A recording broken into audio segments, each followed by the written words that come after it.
Everybody gets it twisted. If you take an African zebra to Canada, it does not make it a Canadian zebra. It makes it an African zebra living in Canada.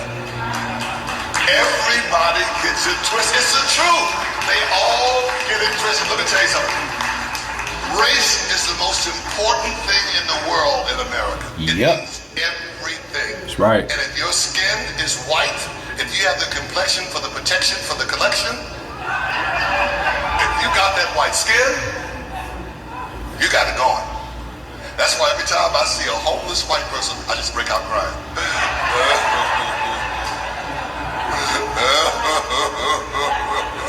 A white skin. Just float on, my nigga. Word. Fool addictions, pretty models and vixens. I juice up, work out, and write fiction. Still pop shit like Ali talking to listed. Still move the cola, still tote the pistola. Chillin' out, waiting on the drop Range Rover. And you flashy, you're more like Flash. Minus the red suit, but I circle the world fast. Big bamboo, yeah, purple and mo hash. Niggas hustle for certain just for more cash. To see the Maybach curtains, niggas are probably spaz. All the money in the world couldn't buy me another dad. I bring my little brother back, I still feel sad. I light another one, then another one, then another one. Play the beat and let the butter come. I'm from the hood, but my taste is expensive. Stacks for the dinner, yeah, my waist is expensive. I can shit what you made last night and get a suite in Abu Dhabi for the Arab price. I'm no bragger, I never won the boast, cause money ain't shit, so keep the family close. I still gotta ask, can I live? If I can, it's all good. I got a mass in the crib. And niggas where I'm from, don't ask what you did. If you answer, then they know what type of bastard you is. What up? Yeah. Master of ceremonies, poops. These niggas know what it is. We out of here. One. D-Block, salute.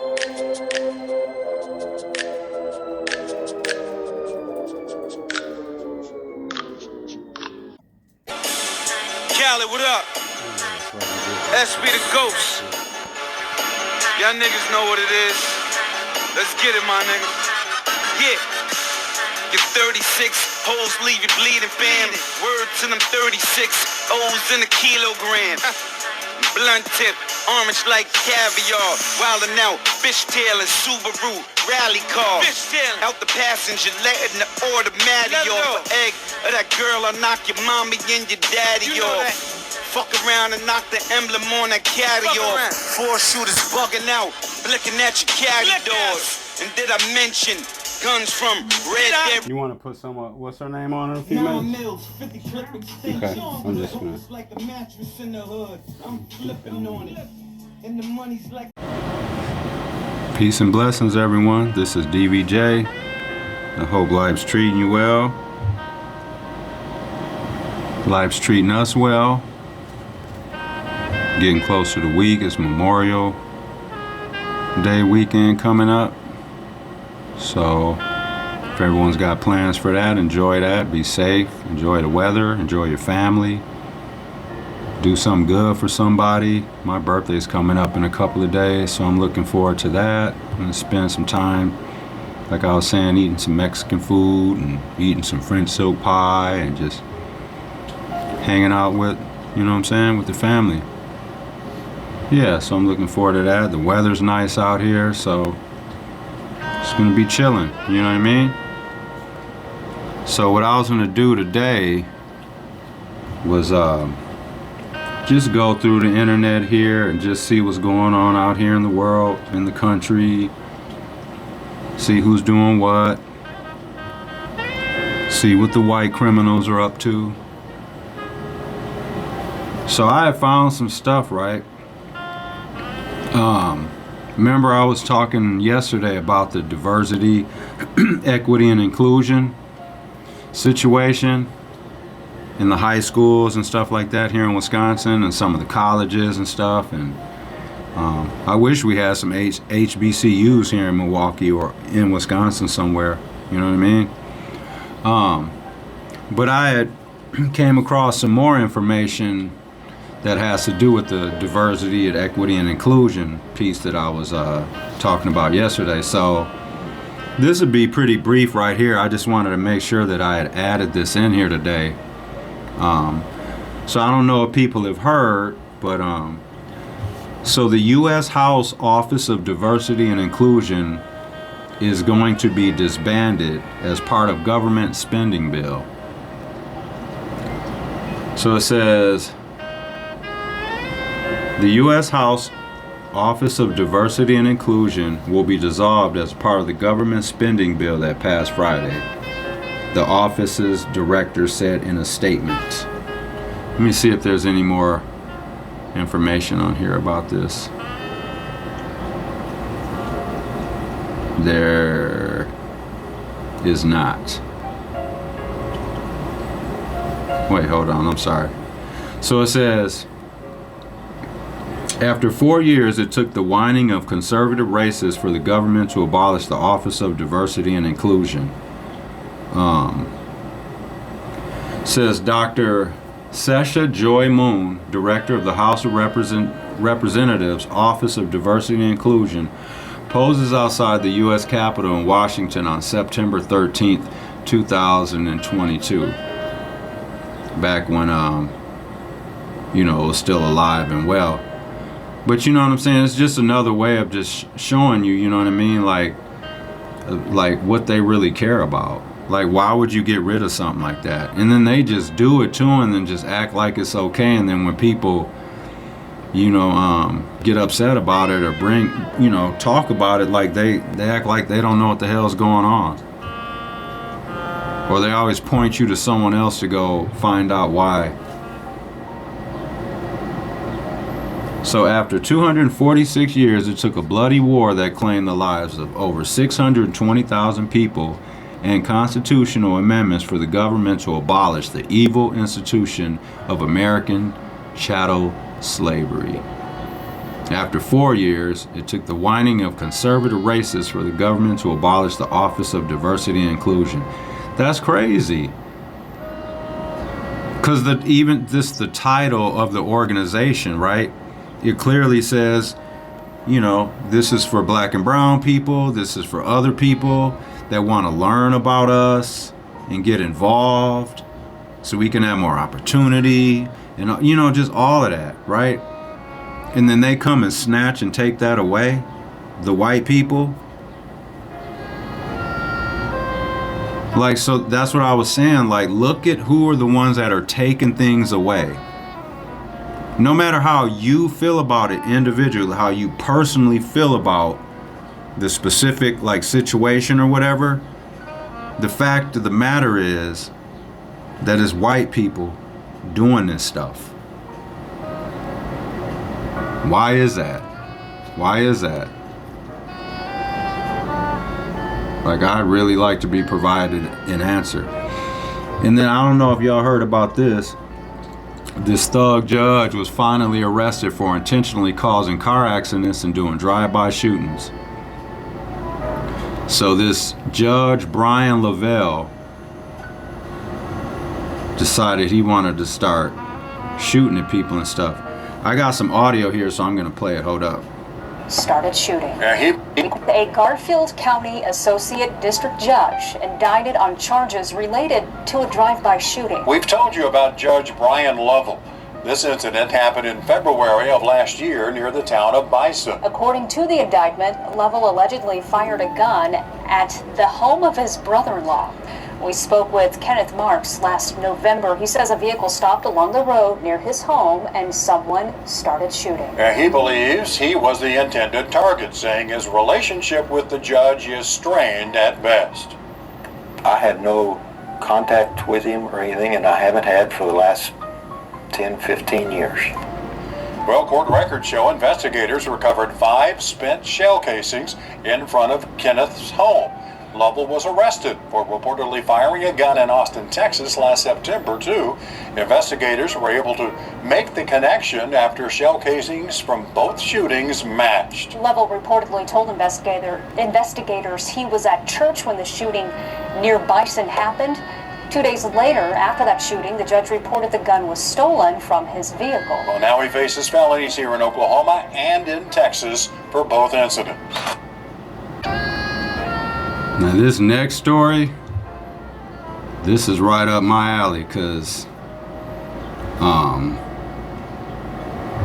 you know, I'm a felon and shit, you know what I'm saying? So I can't own a pistol or a weapon or anything like that. I think there are some kind of things, like as far as hunting, I believe there is some kind of way that like a felon could get like a shotgun or a rifle. I heard something about that. Not that I want one of those or anything, but like basically, yeah, if you're a felon, you can't, you know, own a weapon or anything like that. And what's crazy about that is like they do that for every person that gets convicted of a felon. I don't care if you have an auto theft, a forgery, a burglary, a homicide. If you wrote a bad check, you can't own a gun until you get off paper, until you discharge off paper. That's crazy to me. So I can't protect myself like everyone else is just because I've been convicted of a crime. So there, right there, that just shows you like that they stereotype. You know, oh, you're a felon, you're dangerous. Like they throw us all in the dangerous boat. But there's this thing here, right? So I'll just read it. It says, in a decision that could significantly impact Second Amendment rights, the Ninth Circuit Court of Appeals just ruled that banning all felons from being able to own guns is unconstitutional. Read that again. It says, in a decision that could significantly impact Second Amendment rights, the Ninth Circuit Court of Appeals just ruled that banning all felons from being able to own guns is unconstitutional. This story has a lot of nuance, so let's dive into the details. Let me play this clip. Hold on. Circuit Court of Appeals has just ruled that banning all felons from being able to own guns is actually unconstitutional. This ruling, it now flings the door wide open for potentially upwards of 20 million people to try and restore their right to keep and bear arms. Although, it is worth mentioning that there is a lot of nuance to this particular story, so let's go through it together.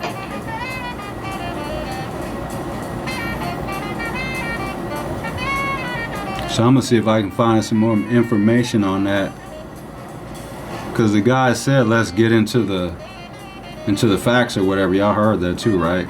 So I'm gonna have to dig some more information up on that. So it says I found a little more information. I'm gonna pull a more video up too, but it says this is from Google.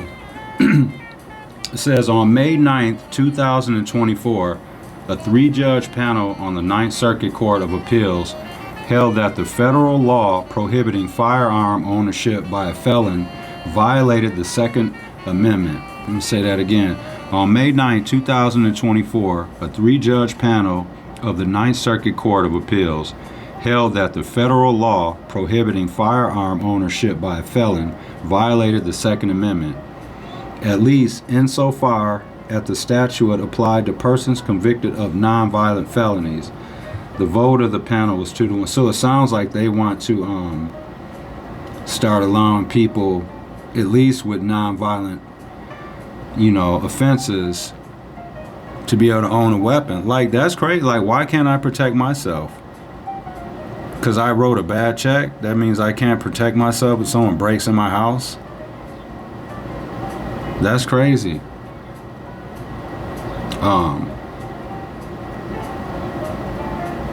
I'm trying to find some more video on here.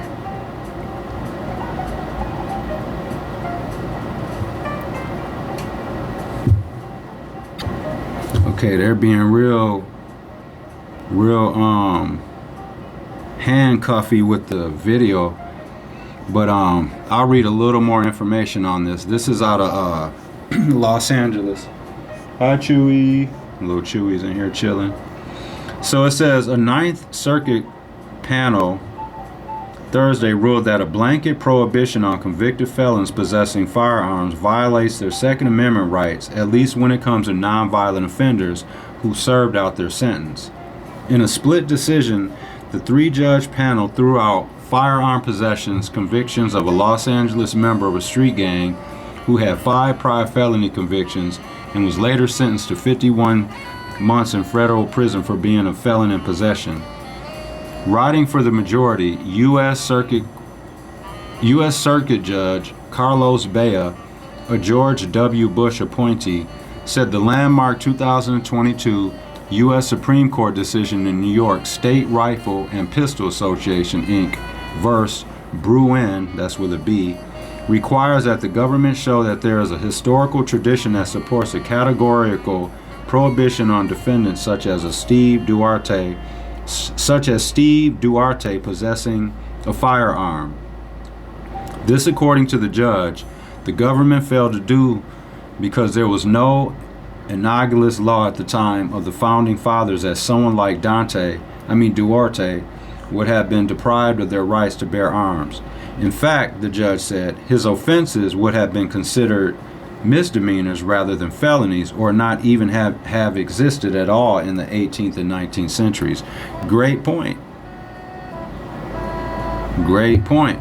We do not base our decision on the notion that felons should not be prohibited from possessing firearms, Bea wrote, noting that as a matter of policy, the blanket prohibition may make a great deal of sense. But, citing preceding decisions, the judge said, the very enumeration of the Second Amendment right in our Constitution takes out of our hands the power to decide for which Americans that right is really worth insisting upon. Yeah. And one of these Donald Trump Orange Man appointees joined that Bea person in the majority's opinion about that. You know what I'm saying? So even the Orange Man's people that he appointed, you know what I'm saying, are saying that, you know, that's some bullshit. I mean, why can't I protect myself like everyone else can? Like, why can't I fucking vote? I work. I'm paying taxes. Why can't I vote? That's what I'm saying.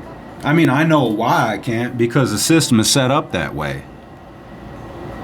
And then people will be like, oh, well, there's white felons. There's white people that, got out of prison and they can't vote. So how's it racist? Because the white people that are in control, they look at them white felons, white guys and white women that are locked up or in prison. They look at them as throwaways. They look at them as white throwaways anyways. They don't care about them. They're poor white trash in their eyes. They're expendable. So they don't mind. They don't care. You know what I'm saying?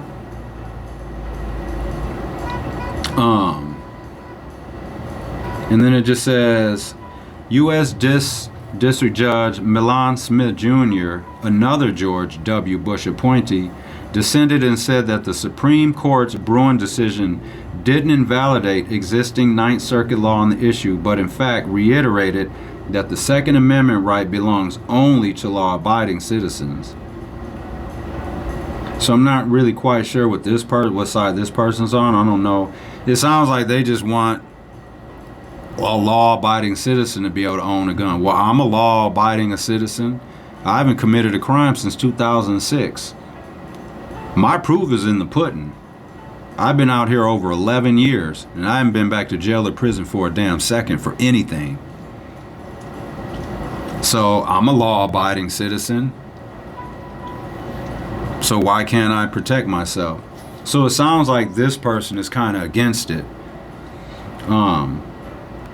So it says the majority opinion left open the possibility that felons convicted of violent crimes could still be prohibited from owning firearms after they serve their sentence.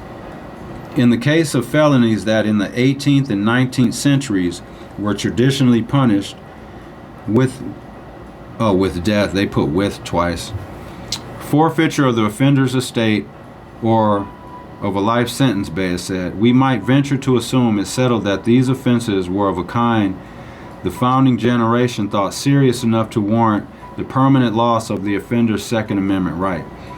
The U.S. Attorney's Office in Los Angeles, which defended Duarte's conviction before the Ninth Circuit panel, declined to comment on the ruling. However, according to Volokov, federal prosecutors are likely to ask the Ninth Circuit Court for an en-banc review of the decision. I don't know what that means. It's ENBANC review of the decision, where all the judges of the Ninth Circuit will hear the case. That review will probably be influenced by the Supreme Court's Rahimi case, which deals with whether people subjected to domestic violence restraining orders lose their Second Amendment rights, and which is due to come down from the court by June 30th, Valak said. The question in the Rahimi and the question in this case aren't identical, but they share considerable similarities. So it sounds like to me, I don't know if you guys are listening to or whatever, but and I'm reading, so I'm trying to like understand, because like there's varying opinions.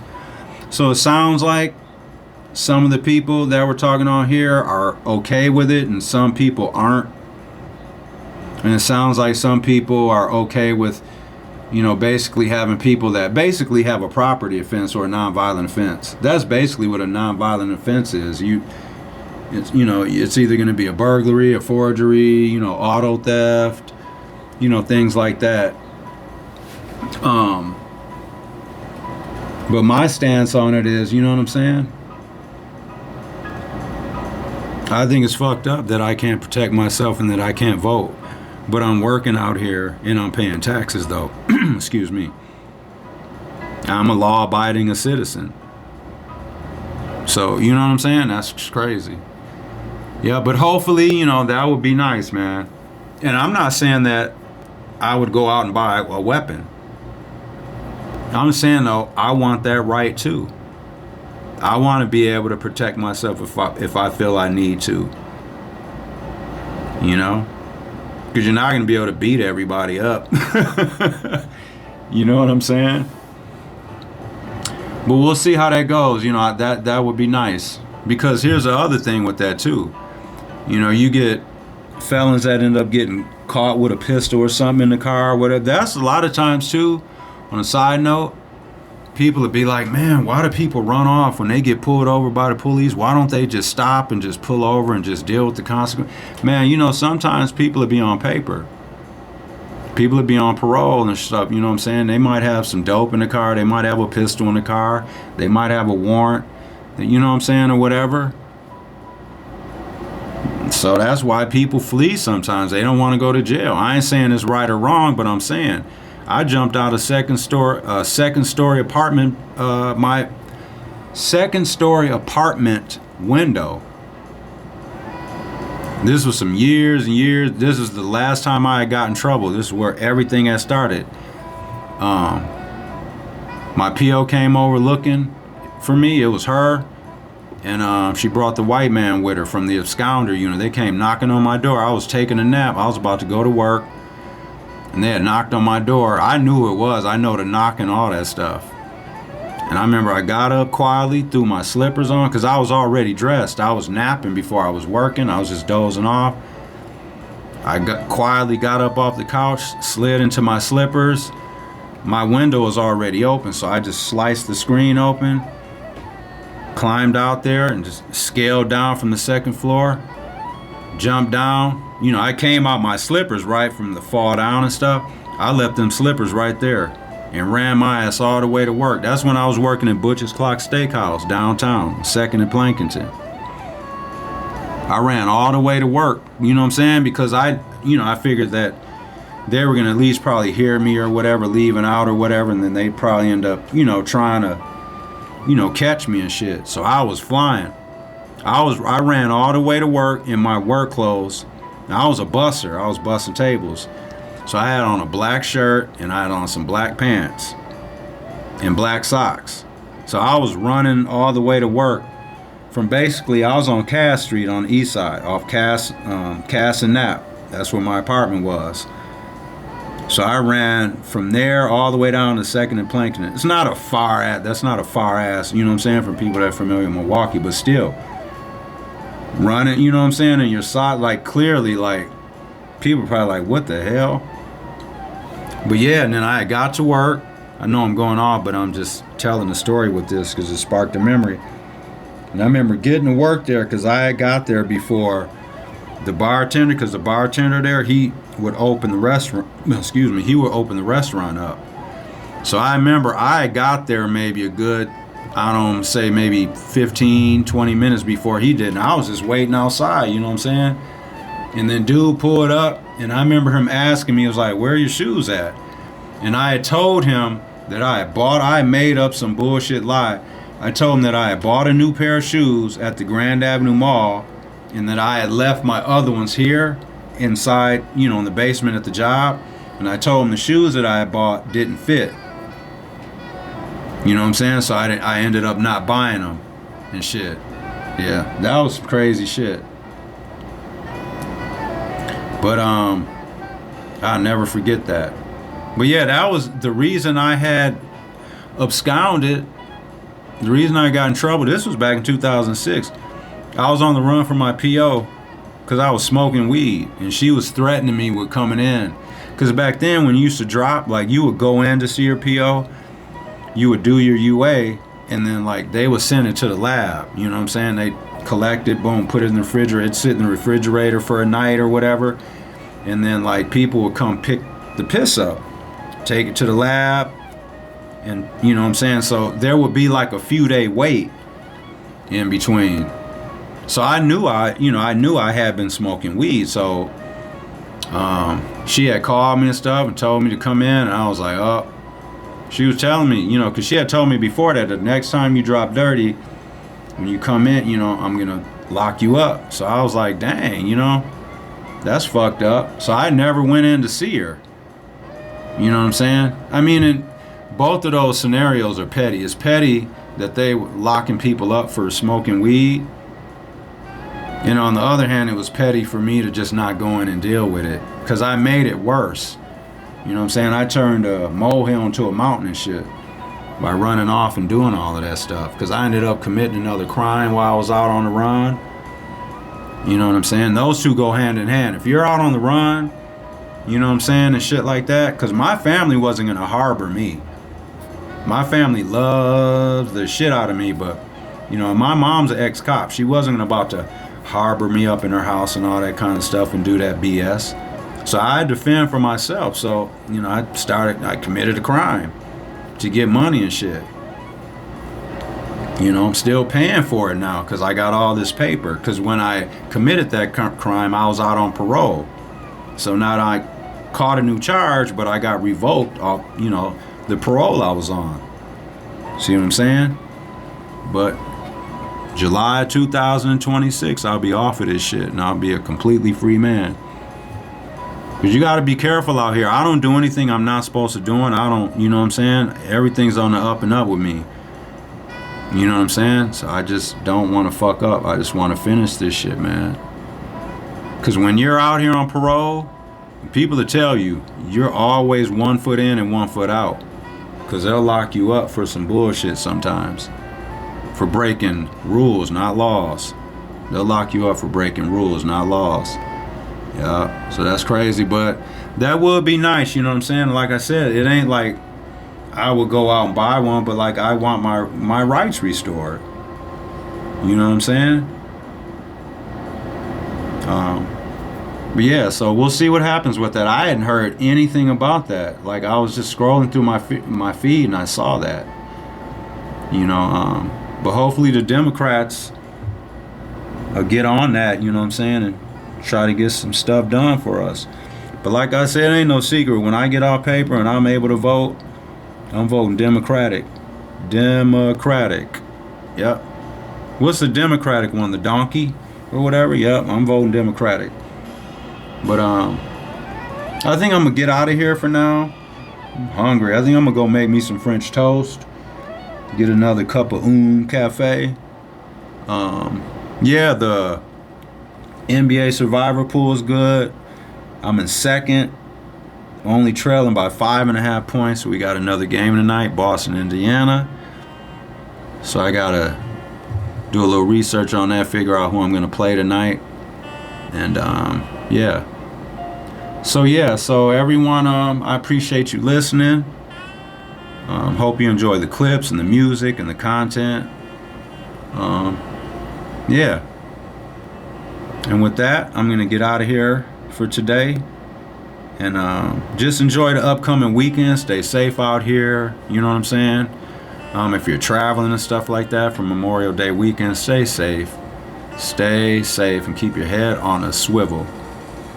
And like Michelle says, be kind. It's okay to be kind to people. It don't cost nothing. It does not cost anything. All right, I'm going to get out of here. I'll holler at everyone later. My family, I love you. Friends, I appreciate you. Acquaintances, I appreciate you. Strangers, whoever's listening, I appreciate you. And with that, I'm going to get out of here, and I'll holler at everyone soon. And until the next one, enjoy this music, and peace.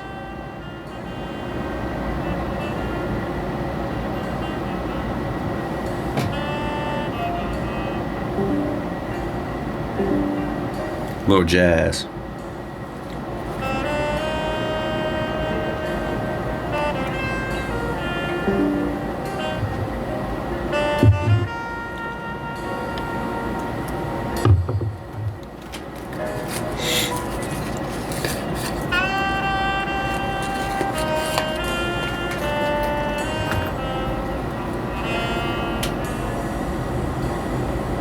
No.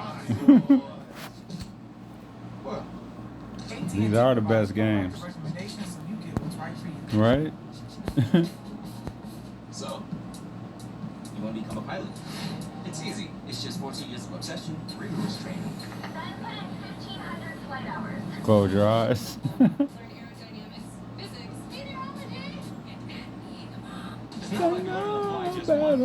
There's this one, and eventually that one. There's a pilot shortage out there, and only the best can fix it. That's why I'm here. I'm here. And we're here.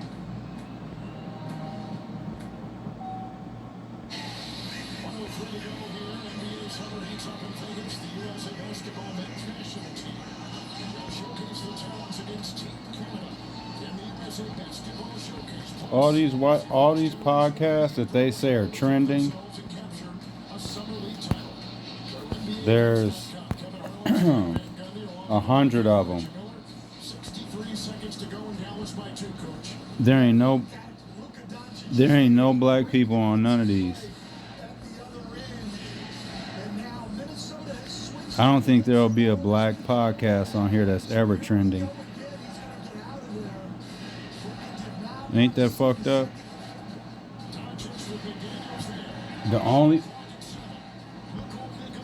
one Luca with the big basket, 106, 102 Dallas, 49 seconds. The only, hell yeah.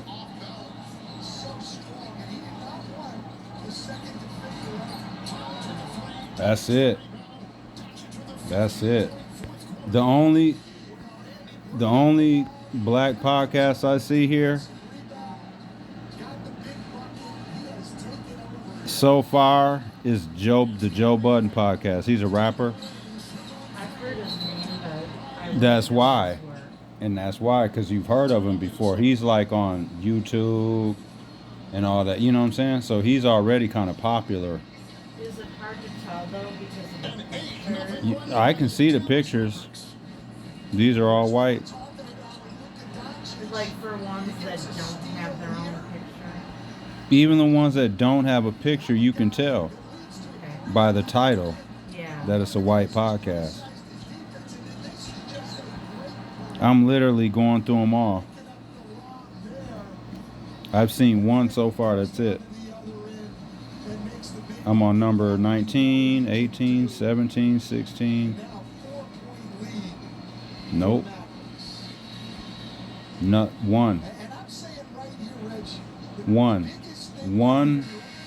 One trending podcast. This is on Podbean.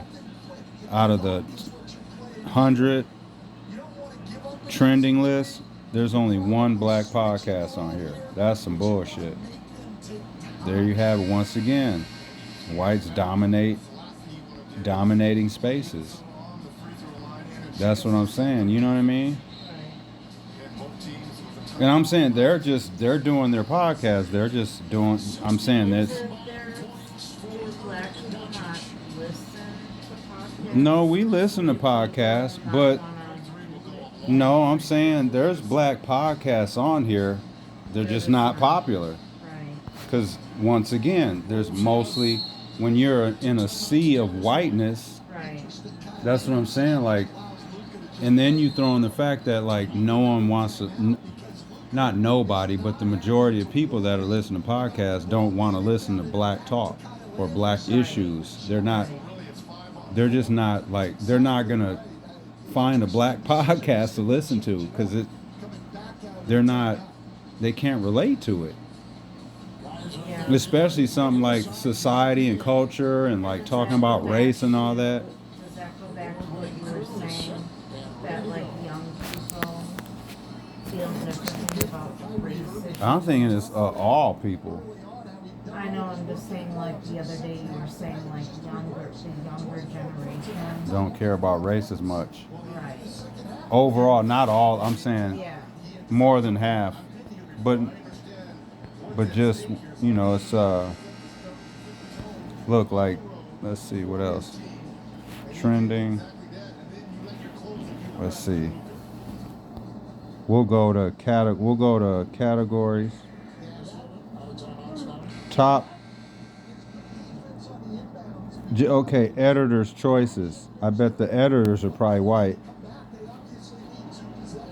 Tom Sawyer, The Frozen Pirate, The Tragedy of the Corot something, Red Nails, The Mad Planet, Tom Swift and His War Tank, The Blue Lagoon, Dracula, Pinocchio, The Golden Dream, Way of the Lawless, The Oregon Trail, Dog Watchers at Sea. Like, these are all editor's choice.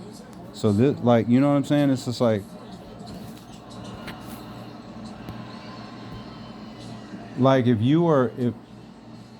if I was a white person, the average white person, and I have no black friends and have no black code, then I ain't really nothing black in my life, I ain't gonna be going on podcast. If I'm listening to podcasts and looking for a podcast, I'm not looking for nothing black. Yeah, that's true. Why would I? There's nothing in my world has anything to do with anything black. And most of the stuff, I'm speaking as if I'm a white person now. So most of the stuff I'm watching, anything I do see somebody black, they're either entertaining somebody or killing somebody. That's what, you know, when I'm watching the news. I'm speaking as a white person now, if I was a white person. That's what they're seeing. So what the hell what are they looking for on Podbean or Spotify? You know what I'm saying? And the only way that they will tune in possibly is if you, depending on what your title is. Race, if if it's a title and they're going by it and they see the title and they see it maybe somewhere it's like derogatory towards whites, or they think you're talking about white people, they may tune in just to see what the hell you're saying about them. Yeah. Because they're curious to see what kind of shit talk, you know what I mean? Because they get offended. Some of those one-offs we have where it's just one download for that state and then we didn't get any more. There it is, probably that type of stuff. They tune in, don't like what we're talking about. They feel offended and all that kind of shit. And instead of wanting to learn and see if maybe somebody's right or they just get offended and just tune out. Because that's what they were saying. Like when the attention's on them or when they're being talked about, they don't like it. But they'll sit there and laugh at everybody else, talk shit about everyone else, criticize everybody else. Tell everyone else what they should and shouldn't be doing. Yeah. Yeah, that's what, I mean, white people listen to podcasts, they want to hear true crime. Yeah, they want to hear true crime. They want to hear about, shit, I don't know what else. What do white people like? What do y'all like listening to on the podcast? I think sports. They like the sports, true crime, fishing, cars, hunting, NASCAR, NFL podcast. Baseball. But that's the thing, like with a lot of white people, their worlds that's what their world, they don't have a lot of negativity in their life. Obstacles. Right, so they don't have to. They're not like they don't Yeah, they need to don't have the tune same- in to what's going on, Yeah. like because They it's don't not have the same affecting them, issues, yeah. and they can dance around it. They don't have to worry about what's going on in the hood. They don't have to worry about jobs. They don't have to worry about health care. They don't have to worry about the potholes. I mean, unless there's someone that works in the city, but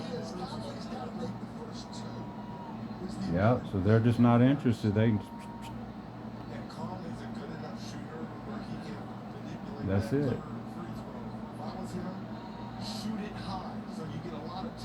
So it's 108, 104 Dallas. 1 second left. So it's about to be Dallas up 1-0. It don't even matter if he makes both these free throws. Right. It don't matter if he made one, missed one. Well, if he made this one and he tries to miss this on purpose, they get the rebound and get a 3, tie it. That's the only way.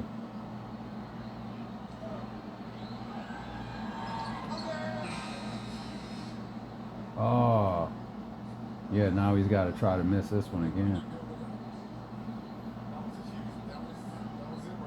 No, that wasn't it. Nothing. You just got to miss, hope and miss. Get a rebound, get a free throw, 3.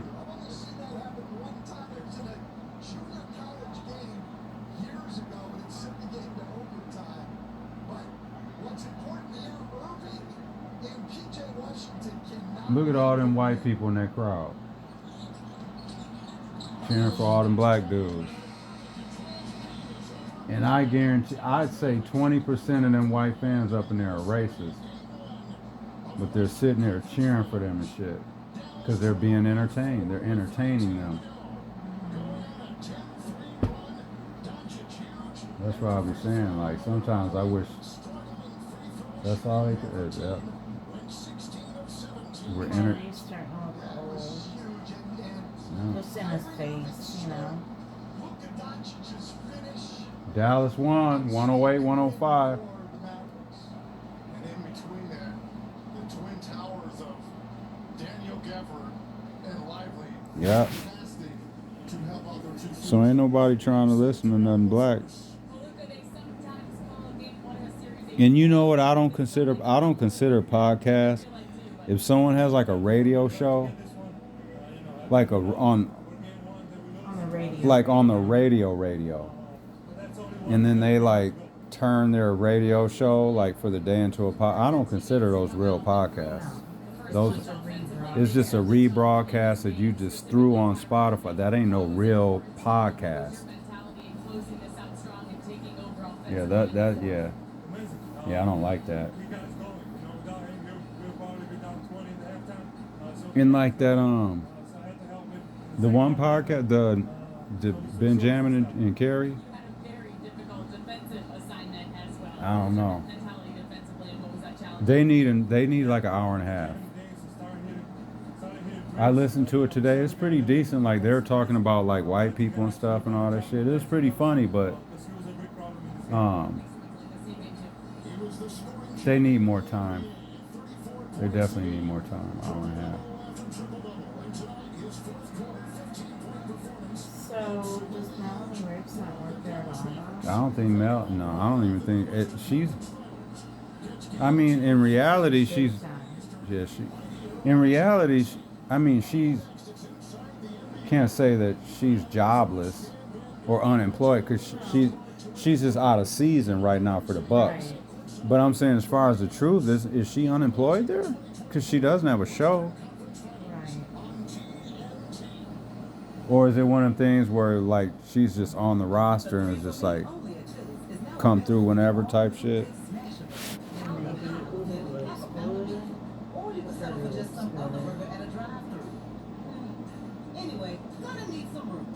Yeah, but yeah.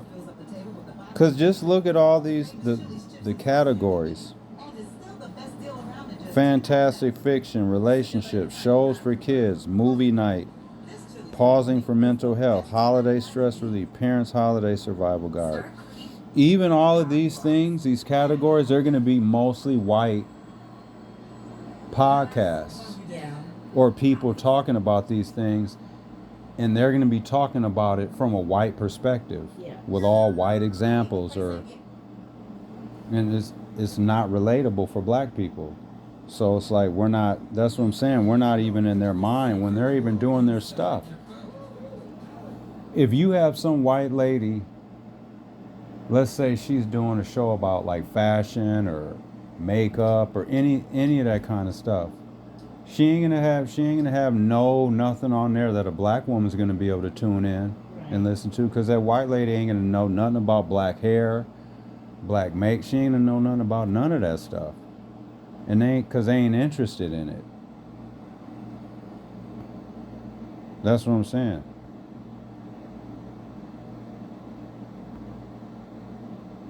Like we're just not in mind. Like even when they're, even like when we're like when they, you ever like been around a white person or something, you'll be talking to them, and they'll be talking about like movie show or just music, and they'll be like, "Oh, you haven't heard that song?" And you'll be sitting like a black person, you'll be sitting there like, "No," or they'll be like, "You didn't see that episode of Friends?" And you'll be like, "I don't watch Friends." You don't? You don't fucking watch Friends? No, I'm black. But they just assume everyone watches Friends. Right. You know what I'm saying? White, they just assume everyone. But then, if you're black and you ask them, "Hey, did you see Martin? Did you see Martin last night? What's Martin?" You know what I'm saying? Be like, what's? I mean, they may know Martin, but they ain't gonna be able to tell you about that. They ain't gonna be able to tell you who Jerome is, who Brahman is on the 5th floor. They ain't gonna be able to tell you who Shanae is. You say, "Hey, you see In Living Color? What's In Living Color?" You ain't never seen In Living Color? No, but they'll expect you to know all their stuff. So yeah. So we're gonna get back to the podcast. She looks like Currency, the rapper Currency. Oh, she went to Thailand and all that shit. Yeah. She was in Jamaica too.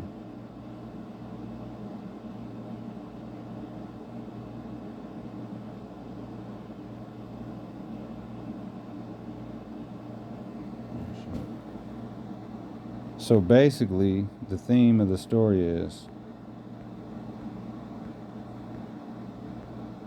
they don't like black people. Look at all these. And the only ones we're really in is society and culture.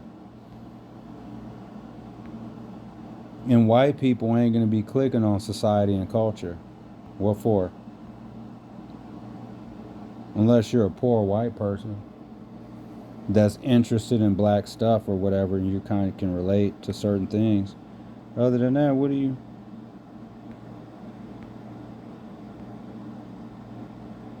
Kids and family. There ain't no black podcasts on there. Let me click on kids and family. All white stuff. I see just white faces. Men and women. Your new puppy, Playtime. Raising Good Humans, some white lady with Dr. Eliza. Pinkalicious and Perterific podcast. Little Stories for Tiny People. Molly of Denali podcast. Like, this is all garbage. Ask Lisa.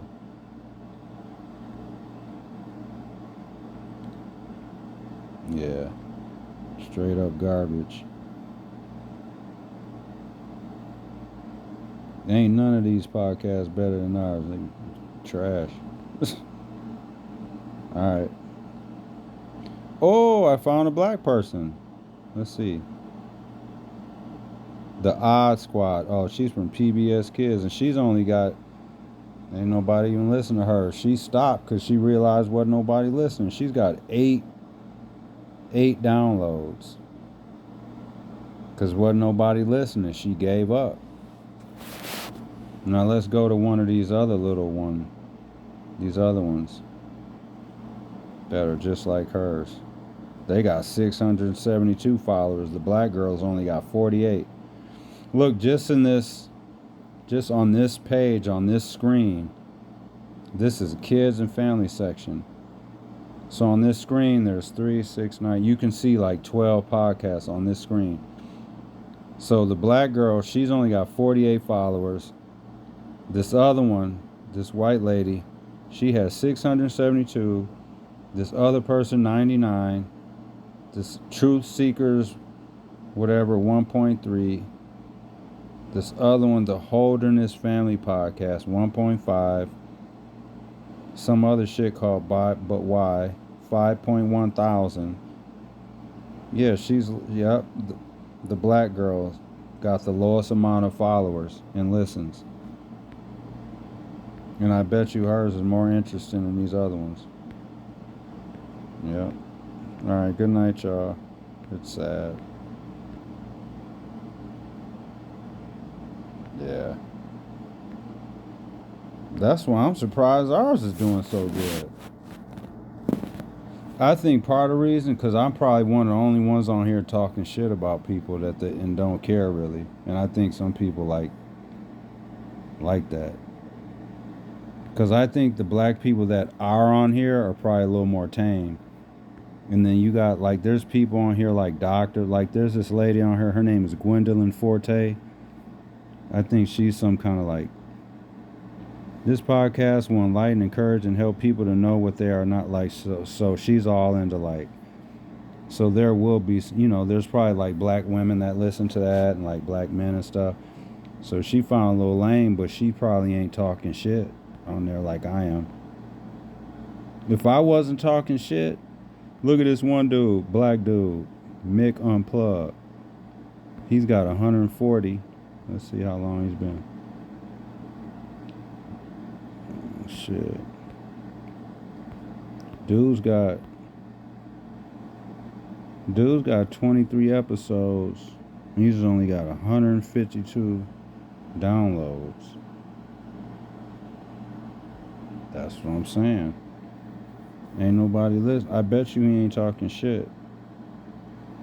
His titles: Decoding Men and Financial Empowerment, Empowerment Through Consciousness, Empathy and Intuition and Healing, Crafting Stories That Resonate. See, like he's being all like,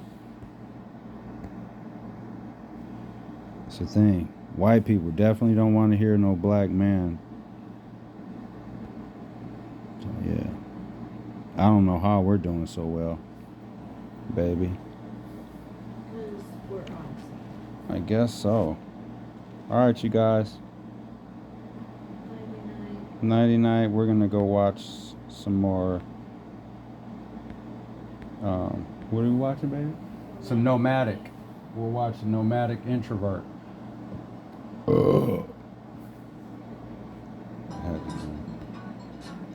It's just one religion that really counts, and that is the religion of white supremacy. All of the other people are tempted to practice their religion. Most people who have a religion are very, very sincere. And they prove it by their actions and whatnot, up until the time that the white supremacists step forward and say, well, now, you can practice this part of your religion. If you want to have a picnic or something like that, I don't mind that.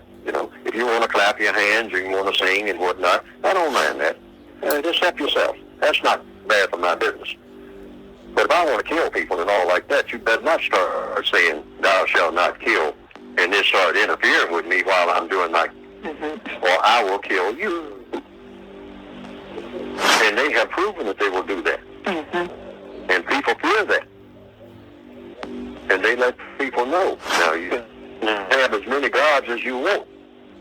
But when I tell you to do something, you better jump, like I'm your God. Because for all practical purposes, I am. Now, you might have a God in heaven, but I'm the one who rules you on this planet. So you can sing about after you're dead all you want to. Just don't mess with me while we're both walking around on the same planet. Because this is my planet. You don't own none of it. And you don't have anybody anywhere in the spiritual world or the material world that can help you when I get on your case. And most people, so far, have backed down when the voice of the white supremacists comes into the picture. And some of them haven't backed down, and most of of them who didn't back down are dead. Who are you? You're The great Neely Fuller is basically just talking about how, you know what I'm saying? This is a white man's world, unfortunately. They run and control everything, you know what I'm saying?